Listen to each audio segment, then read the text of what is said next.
Hi, hello.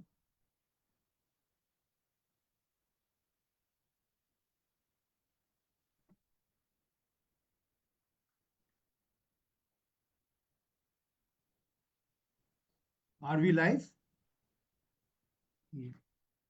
Yeah. Good morning, everybody. Again, we are back on the same Wednesday, and today the most interesting topic is sales. Everybody thinks that sales is a subject where we have to sell a product or a service, but there is a difference between sales and sell, correct? So today, within what we'll do in today is basically we'll try to decode what is the word sales is all about. SALES.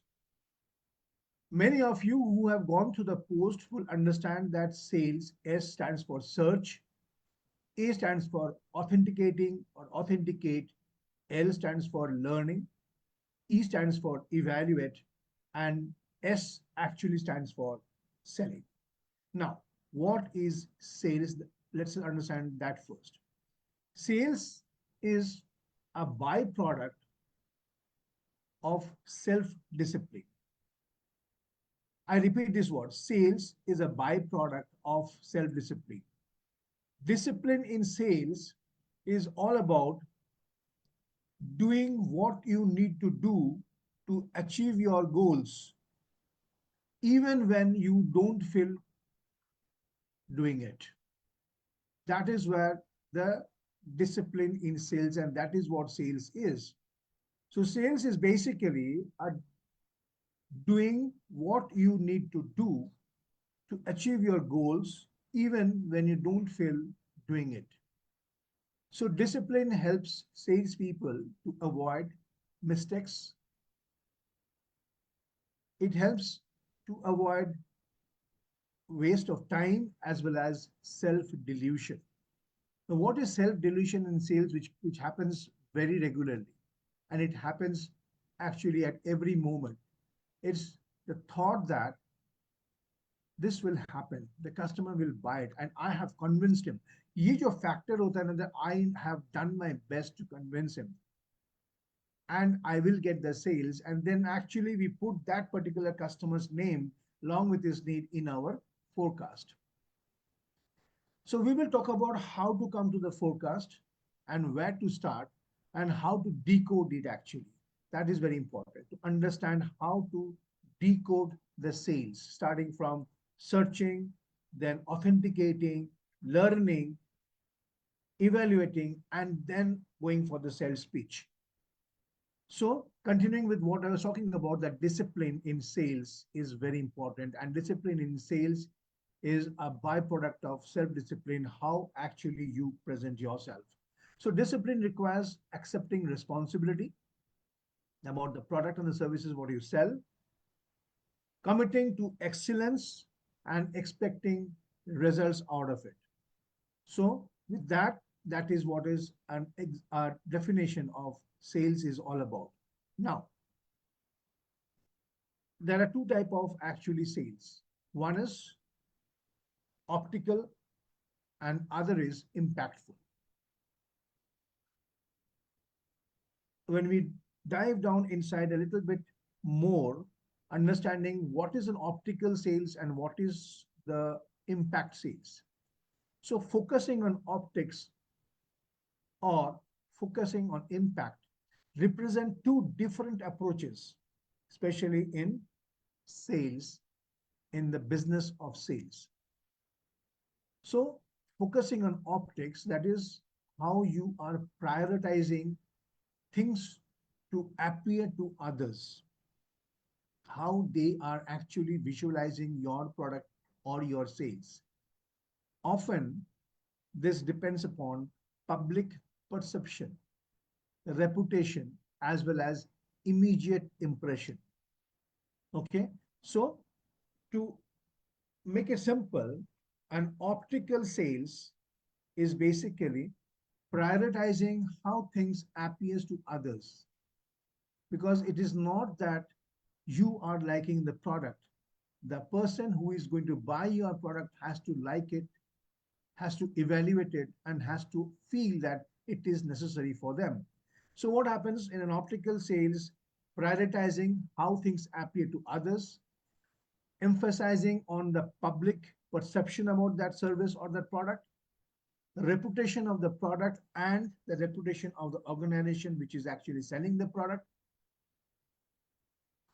as well as immediate impressions, how you are actually placing the product or the services before your prospect.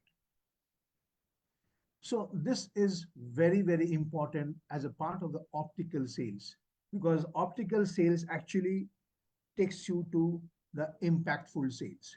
So what happens when you're going to the impactful sales, then you are prioritizing on the meaning of the product, the sustainability, the long-term benefit of the product to the prospect, and this does not actually take the public impressions into place, because once you have already developed that impression, then it is evident that you have to be focused on the impact of the product which will come to the prospect after he buys the services or the product. So what you actually talk about when it is an impact of sales, you actually talk about driving the real value, creating the positive change, how that product or the services will actually change his lifestyle. That is where he is going to buy it, and addressing the root causes of the root perception, the root product features of that particular services. So long-term vision with measurable results, authenticity of the value of the product, and the willingness of yours to give that product or the services to your prospect. Now, these actions may be sometimes highly visible, or sometimes it might be less visible. My dear friends, today we are talking of decoding the sales word, how to understand and how to change ourselves when we are talking about selling the product. So there are so many processes of selling. There are so many processes of selling. We can cover each and everything, but will take so much of a time. So today I am going to only help you decode the word sales, the five words which gives a different meaning, and that completes the sales. The topic of optical impact and the optical part and the impact part, focusing on the product, how to place that particular service on the product before your prospect is very important. Positioning, that's the word. So positioning and perception. So once it is perception, and then on based on that perception, you are actually positioning, and based on the positioning, you are actually delivering. So after the optical impact, we were talking about the impactful focus, transparency, authenticity. Whatever you tell has to be the truth, whether it is useful for the prospect or it may not be useful for the prospect. The more you are transparent about your product values, the more the prospect comes nearer to you. They understand that this is the fact and I must know, evaluate before I purchase it. The gentleman who are trying to sell me is actually telling the pros and the cons, whether I require it or not require it. It's like, when we go to a departmental store and we see a 370 liters refrigerator at a very less price, a price which is equivalent to 270 or 260 liter refrigerator. Now, which one should I buy? There are two thoughts about it. When I'm seeing a 370 or maybe more than that, a double door refrigerator at a very less price, which is equivalent to more or less a 260, 270 liters, which one should I buy? There comes the impactful focusing. If I ask the salesperson we will be getting two answers actually. The first answer is, sir, you are getting at a very good price, so you must go for this because it is a two-door, it has got a double refrigeration, it has got a light, it has got a water dispenser outside the refrigerator, so many features, and you are getting today at the price which you were buying at 260 or 270. You should surely go to that. But when you but when the salesperson says, what is the space available in your kitchen or the place where you want to place your refrigerator, it lights up a different logic. Whether I have got the space in my home where I can place this 460 or the refrigerator which is being given away at a lesser price, whether I need it or not, whether it is required to me or not, whether it is required for my family or not, or whether my family has got such members who actually require so much of space or not. So it is not always the money. It is not always the, what will I say, the price. It is not always the options. It is sometimes, and maybe many times, it depends upon your exact requirement, what you require that particular moment. That's where the salesman actually puts impact on your thoughts of buying, which gives a long-term vision with measurable result. This actually attracts the prospect's attention. He starts thinking, yes, this is a thought basically, and we have to think. So this happens when in a retail counter, when we go to buy something and we see that a lot of schemes are going on. When you buy this, you get that, you're buying this at a very less price, equivalent to less price, but all things are good if it actually fits to your requirement. Now coming back to the sales. The sales S is searching. That means suspecting. Anybody, everybody is your suspect. But when you shift that, when you start authenticating those people, talking to those people, then you will see that you are actually understanding who requires it, who may require it, and who will not require it. I repeat, who may require it, who possibly will require it, and he will require it, and there will be somebody who doesn't require it. That's where you have authenticated the entire process of sales.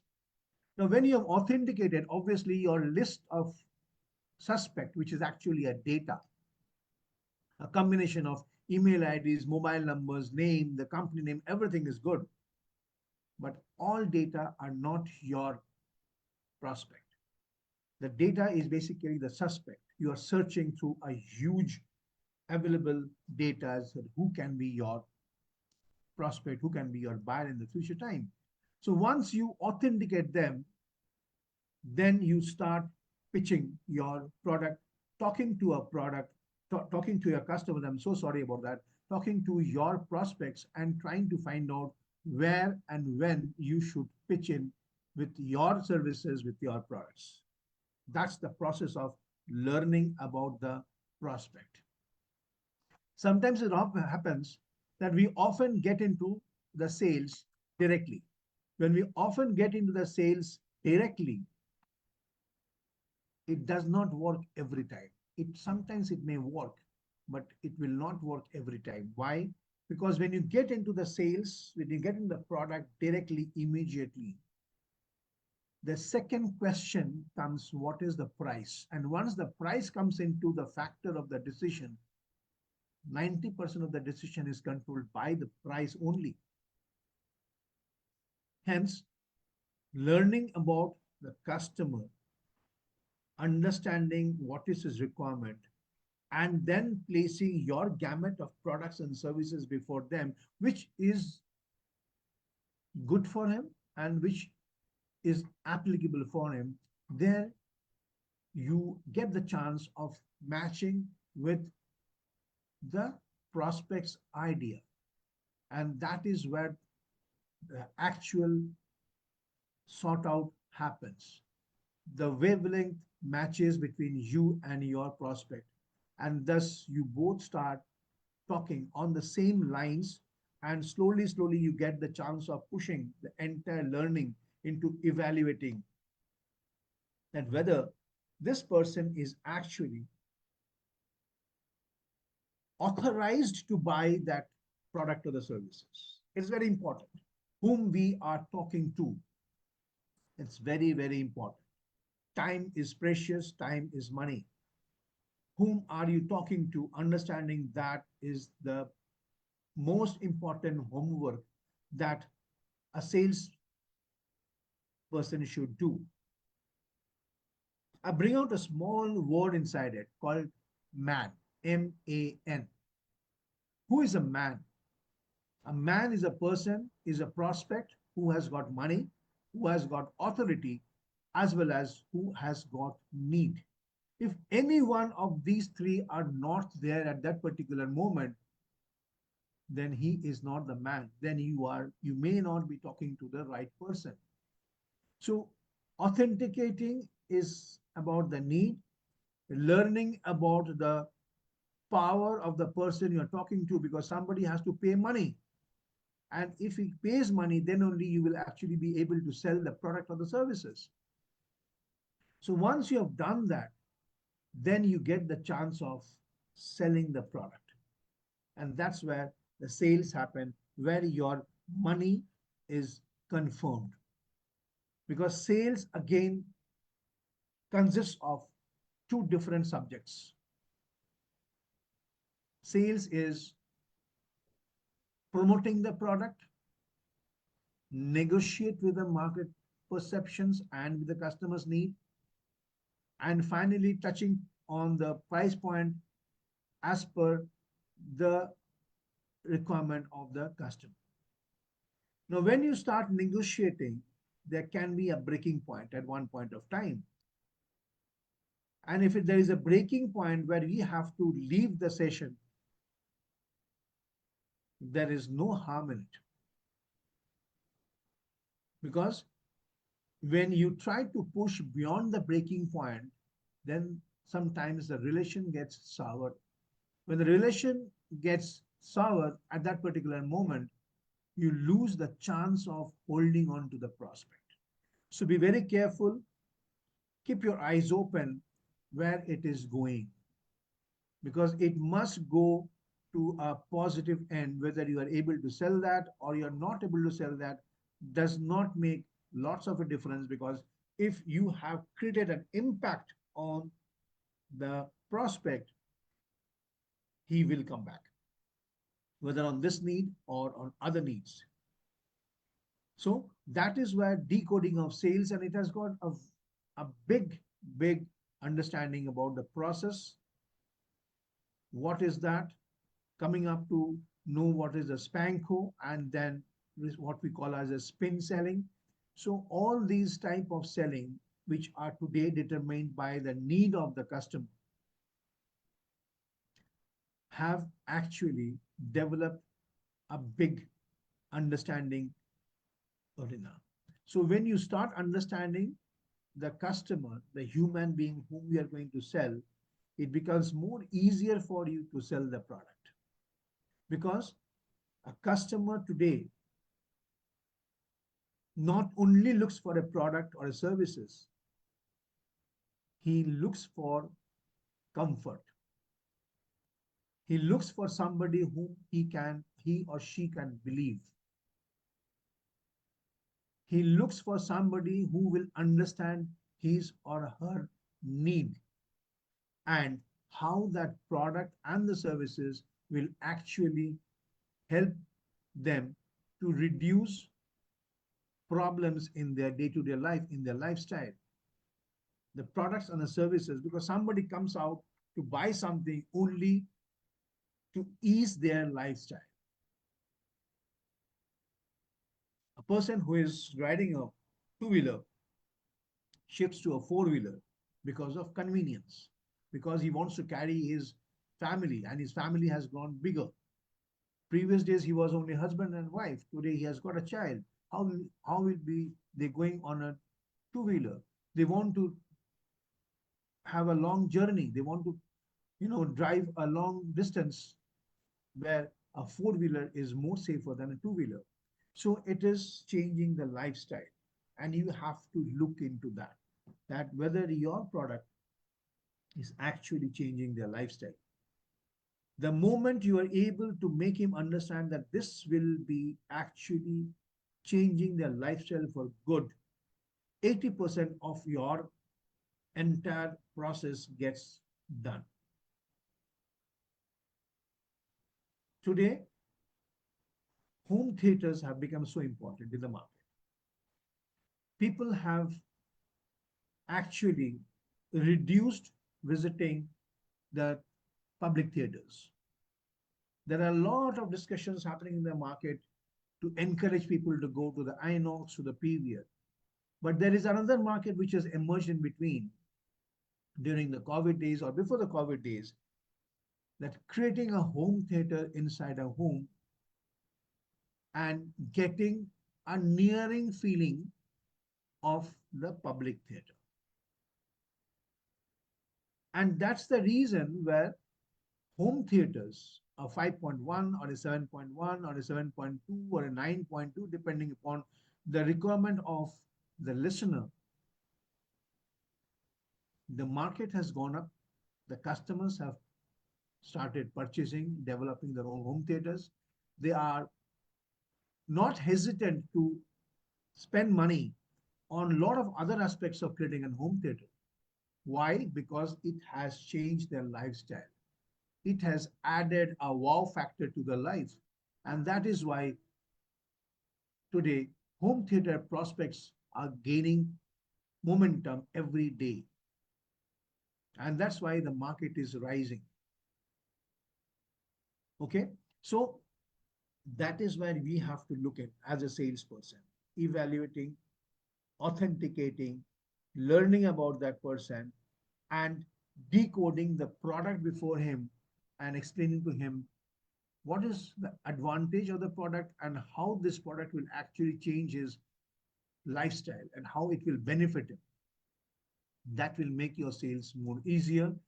That will make the most difficult part, that is the price part, a little bit easier, because you have started winning the heart of the customer. You have started winning, and you have started actually understanding what he needs, and you are actually guiding him for his betterment. And that is why he starts believing in on you. So at this particular juncture, you will see that the price, the discussion about the prices are not so much happening. More or less, when they agree to the entire process, when they're happy with what they're getting, when they've seen the demonstration of the product, what they want, and it actually fits into their mindset, then price becomes easier. The negotiation on the price becomes easier. Yes, it will be there, but it will become easier. So that is what we were trying to discuss, how to decode the word sales. Please don't sell. Try to encourage yourself to actually sales and take your prospects for a joyride and make them understand how helpful you are to them and how your product and services will be actually changing their lifestyle and making their life easy. With this, I sign off today. My name is Kaushik Chandra, and I am the CEO of AdConnect Redefining Businesses. I will invite you to a seminar in the coming month, only how to decode sales and what are the different aspects of sales and how to understand what are the different patterns, starting from data, lead generations, so how to find out prospects and suspects and get into it. So in the meantime, if anybody wants to have any more further information about it, wants to decode it more, I'm always there available with you over a phone call, and we can actually discuss with your ideas. Okay. Whenever you get stuck, do call me up. Feel free at 97696 36159. It is there on the screen. Let's have a discussion. Let me see whether I can help you or not, which I am sure I can, because I have sent a lot of ideas and a lot of processes to different people who are still with me, and which I've learned not only from a theoretical background, but all with my 32 years, which I've given into sales process, warehousing, HR, and other areas. Okay. So thank you so much. We will meet up again on next Wednesday at the same time with another different, a very interesting topic. I promise you. See you there.